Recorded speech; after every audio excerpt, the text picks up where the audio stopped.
सुबह चाय बनी, गैस देर से आई, तेल महंगा हुआ, सब्जी महंगी हुई और दिमाग में बस एक ही सवाल कि ये सब क्या हो रहा है। जंग हो रही है हजारों किलोमीटर दूर, लेकिन इसका असर सीधे आपकी रसोई पे पड़ रहा है। काफी समय से लगातार आपने कभी एलपीजी को लेकर, कभी सब्जियों को लेकर, तो कभी तेल को लेकर काफी सारी अफवाहें सुनी होंगी। कई बार आपसे कहा गया होगा कि अब गैस सिलेंडर आसानी से आपको नहीं मिलेगा। अब तेल खरीदने से पहले आपको काफी लंबा इंतजार करना होगा, क्योंकि जंग के चलते सप्लाई बेहद कम हो गई है।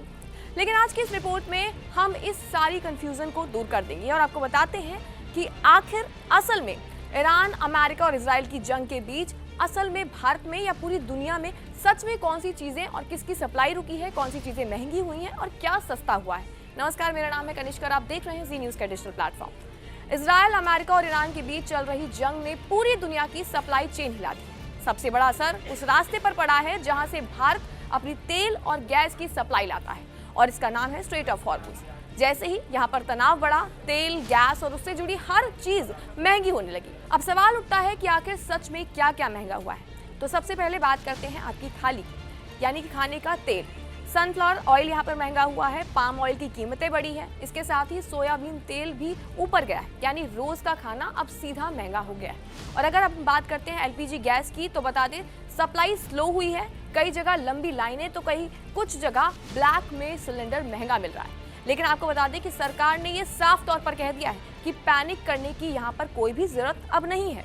और साथ ही हाल ही की खबर के मुताबिक फिलहाल जानकारी है कि ईरान ने भारत समेत अपने मित्र देशों के लिए स्ट्रेट ऑफ हॉर्मुज का रास्ता खोल दिया है, जिससे सप्लाई भी जल्दी नॉर्मल हो जाएगी। हालांकि फिलहाल भी भारत में काफी स्टॉक है और पैनिक की कोई भी जरूरत यहाँ पर नहीं है। तो वहीं इसी बीच आपको बता दें कई जगहों पर हमने या आपने देखा होगा कि पेट्रोल और डीजल भरवाने के लिए लंबी लंबी कतारें लगी।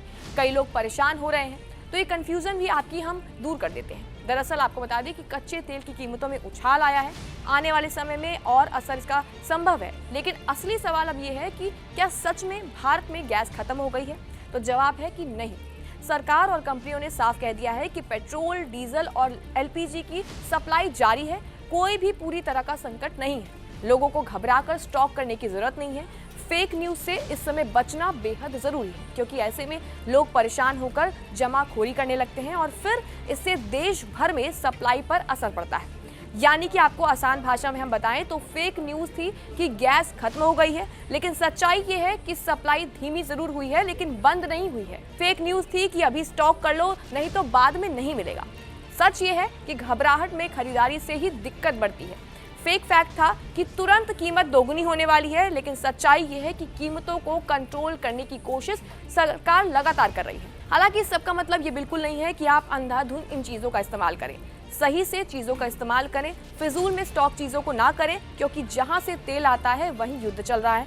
दुनिया भर में गैस और तेल की कीमतें बढ़ रही हैं और भारत जैसे देशों पर इसका सीधा असर पड़ता है। इसलिए भारत अब अपनी एनर्जी सिक्योरिटी मजबूत करने में जुटा हुआ है। नई पाइपलाइन, वैकल्पिक ऊर्जा और स्टोरेज पर अब काम बढ़ाया जा रहा है। यानी आम आदमी के लिए मतलब सीधा है कि खाना महंगा हुआ है, ट्रांसपोर्ट महंगा हुआ है, रोजमर्रा की चीजें महंगी हुई हैं। यानी जंग भले ही दूर चल रही हो, महंगाई घर के अंदर पहुंच चुकी है। तो अगली बार जब भी कोई कहे कि गैस खत्म हो रही है, अभी ले लो, तो घबराइएगा मत। समझिएगा कि ये जंग से ज्यादा डर और अफवाहों का असर है। असली लड़ाई सिर्फ बॉर्डर पर नहीं होती, बल्कि आपकी जेब में भी चल रही है। और आखिर में जी न्यूज भी यही कहता है कि सच जानिए, अफवाहों से बिल्कुल बचिए।